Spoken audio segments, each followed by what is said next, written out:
Hello मित्रों and मित्रानियों, आज मैं आप लोगों को रोमांटिक जापानीज ड्रामास बताऊंगा। और हाँ, इसमें से कुछ तो मेरी फेवरेट भी है।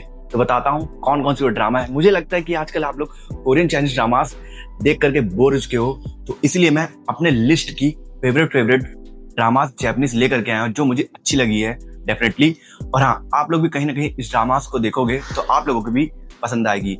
और आप लोगों ने मेरे लिस्ट में से कोई भी ड्रामा देखा है तो प्लीज कमेंट करके बताना कि आप लोगों को वो ड्रामा कैसा लगा था। अगर नहीं देखा है तो प्लीज जाकर देखना, क्योंकि सभी मेरी फेवरेट है और सभी ड्रामास कहीं ना कहीं आप लोगों को अच्छी लगने वाली है। और वीडियो अच्छा लगता है तो प्लीज लाइक कमेंट कर देना और कुछ लोगों को शेयर भी कर देना। और आप लोगों को मेरे वीडियो से रिलेटेड किसी भी चीज के बारे में कोई भी इंफॉर्मेशन जाननी है तो उसके लिए आप मुझे इंस्टाग्राम पे डीएम कर सकते हो या फिर मेरे टेलीग्राम चैनल को ज्वाइन कर सकते हो। दोनों का लिंक डिस्क्रिप्शन में है, नहीं तो आपको अबाउट सेक्शन में दोनों का लिंक मिल जाएगा। तो ज्यादा टाइम ना वेस्ट करते हुए चलो वीडियो को स्टार्ट करते हैं।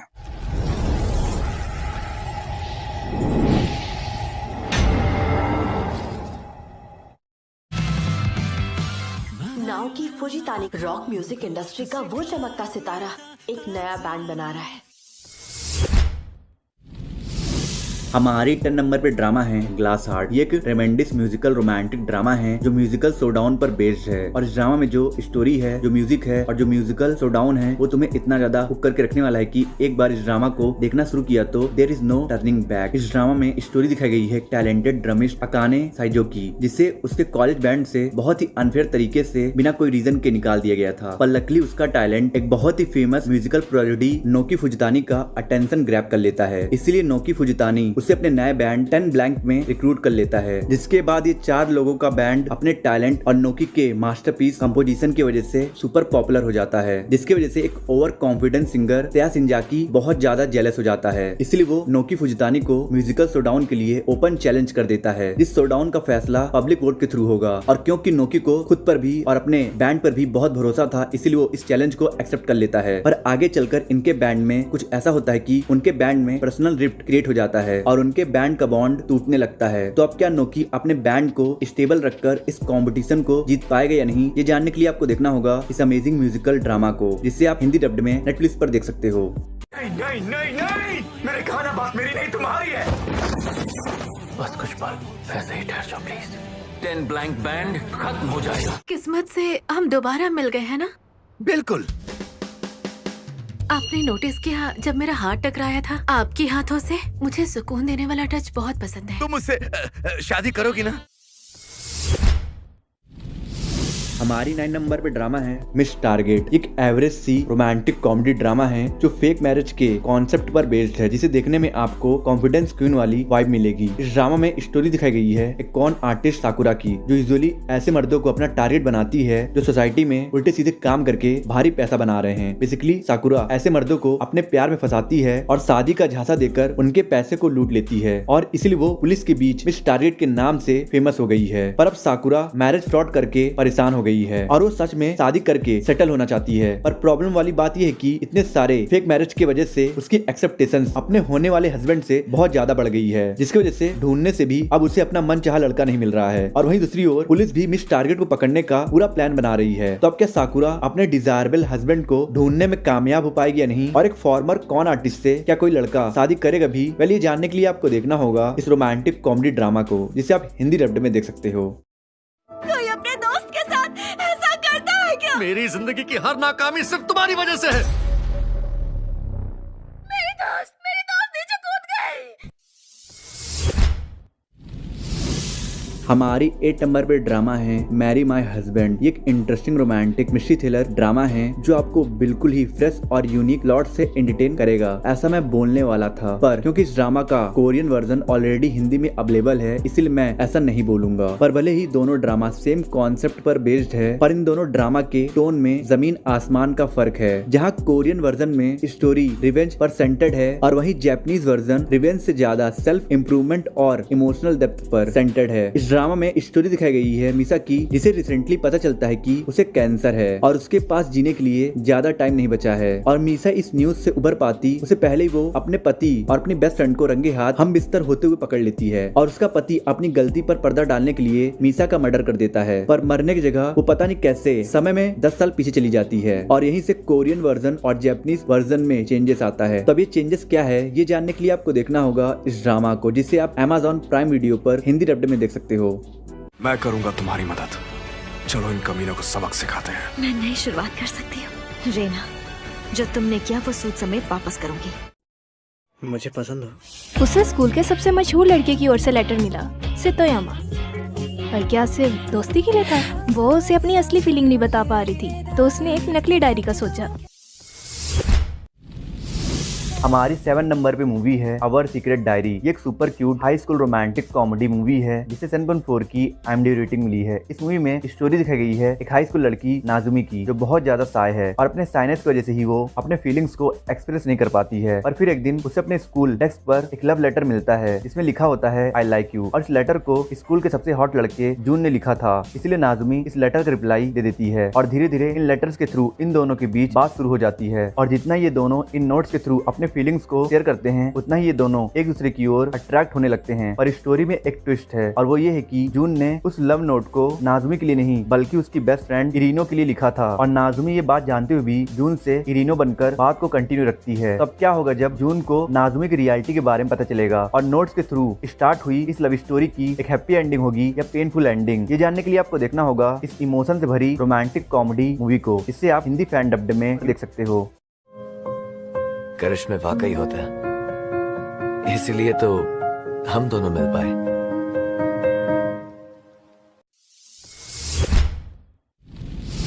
हमारी 6 नंबर पे ड्रामा है बियॉन्ड गुड बाय। ये एक रोमांटिक जापानीज ड्रामा है जिसकी स्टोरी इतनी ज्यादा प्यारी है कि मैं क्या ही बताऊं। पर अफसोस ऐसी लव स्टोरी सिर्फ रील्स में ही देखने को मिलेगी। रियल लाइफ में ऐसी लव स्टोरीज डेवलप होना इम्पॉसिबल है। अब ऐसा क्या है इस लव स्टोरी में, चलिए मैं आपको बताता हूँ। इस ड्रामा में स्टोरी दिखाई गई है सुगावारा की, जो अपने बॉयफ्रेंड यूसुके से बेपनाह प्यार करती है और यूसुके भी सुगावारा से बेपनाह प्यार करता है और इसलिए वो सुगावारा को प्रपोज करता है। पर अफसोस उसी दिन यूसुके की कार एक्सीडेंट में जान चली जाती है और इस एक्सीडेंट के बाद से ही सुगावारा बहुत ज्यादा डिप्रेस हो जाती है। पर तभी वो एक दिन एक लड़के काजुमासा के अक्रॉस आती है और सुगावारा के पास से गुजरते ही काजुमासा का दिल बहुत तेजी से धड़कने लगता है और उसे सुगावारा की ओर एक बहुत ही अनयूजुअल सा अट्रैक्शन फील होने लगता है। और ऐसा क्यों हो रहा है इस बात से काजुमासा भी बहुत हैरान है और वो इस बात से अनजान है कि रिसेंटली उसके बॉडी में जो हार्ट ट्रांसप्लांट हुआ है वो हार्ट यूसुके का है। तो अब काजुमासा के बॉडी के सहारे यूसुके का दिल अपने प्यार को पूरा करना चाहता है। तो अब क्या काजुमासा के थ्रू यूसुके और सुगावारा का प्यार पूरा हो पाएगा या नहीं, ये जानने के लिए आपको देखना होगा इस आउटस्टैंडिंग रोमांटिक ड्रामा को, जिसे आप नेटफ्लिक्स पर हिंदी डब्ड में देख सकते हो। यूसुके का दिल आज भी जिंदा है और अब वो तुम्हारे अंदर धड़क रहा है। जो काम दिया पूरे दिल से करना। क्या नहीं होगा मुझसे, ये नहीं होगा मुझसे। रुक जाओ। खुद को ढूंढते दो परिंदे क्या बंध जाएंगे मोहब्बत की डोर में? उसके साथ तो मेरी बिल्कुल नहीं जमेगी। नहीं, मेरी उसके साथ नहीं जमेगी। हमारे 5th नंबर पे ड्रामा है रोमांटिक एनोनिमस। ये एक रोमांटिक कॉमेडी जापानीज ड्रामा है जिसका कॉन्सेप्ट इतना ज्यादा इंटरेस्टिंग है कि आप जब इसके बारे में सुनोगे तो आप खुद ही इस ड्रामा को देखने का मन बना लोगे। अगर मैं आपसे पूछूं कि कैसे दो लोगों के बीच लव स्टोरी डेवलप हो सकती है जो ना चाहते हुए भी एक दूसरे को कभी छू नहीं सकते हैं और एक दूसरे से नजरें नहीं मिला सकते हैं। इंटरेस्टिंग है ना। इस ड्रामा का जो लीड कैरेक्टर सोसुके है वो एक पॉपुलर चॉकलेट शॉप का प्रेसिडेंट है और उसे बहुत हाई लेवल का ओसीडी है, जिसकी वजह से वो किसी को भी डायरेक्टली छू नहीं सकता है और ना ही बेयर हैंड से बने हुए फूड्स खा सकता है। और उसी शॉप पे काम करती है ना, जिसके अंदर सोशल एंजाइटी इतनी ज्यादा है कि वो किसी से भी नजरें नहीं मिला पाती है। और क्योंकि ये दोनों प्रैक्टिकली बॉस एम्प्लॉय हैं, इसलिए काम के दौरान इन दोनों के बीच बहुत से ऐसे इंसिडेंट होते हैं जो इन दोनों को एक दूसरे से इंटरेक्ट करने पे मजबूर कर देते हैं, जिसकी वजह से पहले तो इन दोनों के बीच हेट डेवलप हो जाती है और बाद में वो हेट प्यार का रूप ले लेती है। पर सवाल ये है कि क्या इन दोनों का एंजाइटी डिसऑर्डर इन दोनों के प्यार को कंप्लीट होने देगा या नहीं। वेल, इसका पता आपको तभी चलेगा जब आप इस ड्रामा को देखोगे। इसे आप नेटफ्लिक्स पर हिंदी डब्ड में देख सकते हो। इस दौरान तुम्हें मुझसे प्यार हो गया तो मुसीबत हो जाएगी।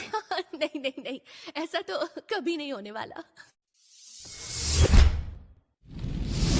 हमारी 4th नंबर पे ड्रामा है फिश बॉल वाइब्स। ये एक 18+ इमोशनल रोमांटिक ड्रामा है जिसमें बहुत ही अच्छे सोशल मैसेज को कन्वे किया गया है जो कॉमन हाउस वाइफ्स के इमोशनल फ्रीडम पर बेस्ड है। और इस ड्रामा में इस मैसेज को बहुत बुरी तरीके से इरोटिक अंदाज में बताया गया है जिसने इस ड्रामा को पूरी तरीके से बर्बाद कर दिया है। और इसी वजह से तो इस ड्रामा को सिर्फ 6.2 की IMDb रेटिंग मिली है। इस ड्रामा में स्टोरी दिखाई गई है 6 हाउस वाइफ्स की जिनकी लाइफ ऊपर से तो बिल्कुल परफेक्ट और लग्जीरियस है पर इन सभी की मैरिड लाइफ बिल्कुल ही लवलेस है। और इसीलिए इन वाइफ्स को फिश का रेफरेंस दिया गया है जो मैरिड होने के बाद सोसाइटी, रिलेशनशिप और रिस्पॉन्सिबिलिटी के बॉल से सराउंडेड हो गई हैं। और इन्हीं वाइफ्स में से एक है साकुरा जिसका हस्बैंड सोसाइटी में तो एक रिस्पेक्टिव पर्सनालिटी है पर इन पर्सनल वो साकुरा को चीट और बुली करता है क्योंकि वो प्रेग्नेंट नहीं हो सकती है। और इसलिए साकुरा इस डिस्कस्टिंग मैरिज के बॉल को तोड़कर अपने लाइफ को अपने तरीके से जीना चाहती है। तो क्या ये सभी वाइफ्स सोसाइटी, रिस्पॉन्सिबिलिटी और रिलेशनशिप के इस बैरियर को तोड़कर अपनी लाइफ खुलकर जी पाती है या नहीं, ये जानने के लिए आपको देखना होगा इस ड्रामा को जिसे आप नेटफ्लिक्स पर देख सकते हो।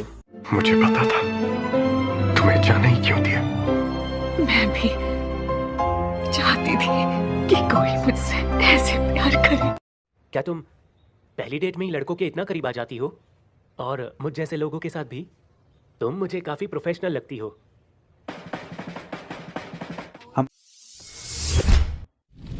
हमारी 3rd नंबर पे ड्रामा है tomorrow I be someone's girlfriend. इस ड्रामा को 6.8 की IMDb रेटिंग मिली है। ये एक इमोशनल रोमांटिक ड्रामा है। वैसे तो आप लोगों को पता ही होगा कि जापान में सिंगल लड़के अपने लिए रेंट पर गर्लफ्रेंड ले सकते हैं और इसी सर्विस पर सेंटर्ड है इस ड्रामा का प्लॉट जिसमें स्टोरी दिखाई गई है 5 लड़कियों की जो पुअर फैमिली से बिलोंग करने वाली स्टूडेंट्स हैं। और इन सभी का यही मानना है कि लाइफ में सबसे ज्यादा इंपॉर्टेंट पैसा होता है और यही कारण है कि ये सभी हमेशा पैसों को किसी भी रिलेशनशिप से ज्यादा इंपॉर्टेंस देती हैं। और अपने इस पर्सपेक्टिव की वजह से ही तो ये 5 रेंटल गर्लफ्रेंड में पार्ट टाइम सर्विस करती हैं और इस सर्विस में वो 5 कुछ पैसों के बदले सिंगल लड़कों की गर्लफ्रेंड बनती हैं। और इन्हीं 5 की डेली लाइफ और पास्ट को एक इमोशनल स्टोरी के साथ इस ड्रामा में दिखाया गया है कि कैसे कुछ पैसों की वजह से इन 5 को अपने इमोशंस और सेल्फ रिस्पेक्ट के साथ खिलवाड़ करना पड़ता है और इस सर्विस के लिए अपने इन फीलिंग्स के साथ कॉम्प्रोमाइज करना पड़ता है। तो फिर अगर आप भी इन 5 लड़कियों की रेंटल गर्लफ्रेंड वाली लाइफ देखने में इंटरेस्टेड हो तो आप इस ड्रामा को Disney+ हॉटस्टार पर देख सकते हो।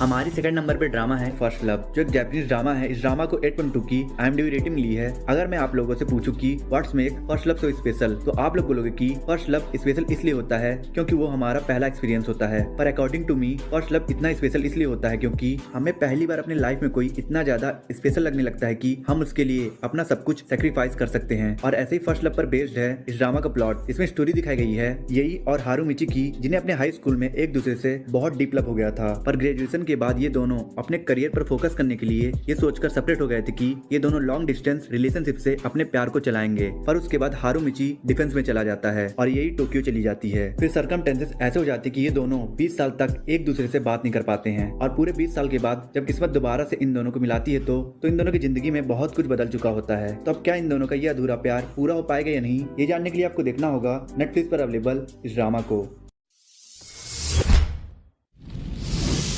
हमारी 1st नंबर पे ड्रामा है मॉडर्न लव टोक्यो। इस ड्रामा को 7 की IMDb रेटिंग मिली है। एक एंथोलॉजी रोमांटिक सीरीज है जिसमें आपको 7 डिफरेंट मिनी शॉर्ट फिल्म्स देखने को मिल जाएगी और ये सभी शॉर्ट फिल्म्स आपको कुछ ब्यूटीफुल स्टोरीज से आपको इमोशनल भी करेगी और आपको प्यार के अलग अलग डेफिनेशन भी समझाएगी। तो फिर अगर आप भी कुछ शॉर्ट और सिंपल रोमांटिक स्टोरीज से प्यार के डिफरेंट डेफिनेशन को समझना चाहते हो तो आप इस सीरीज को हिंदी डब्ड में Amazon प्राइम पर देख सकते हो।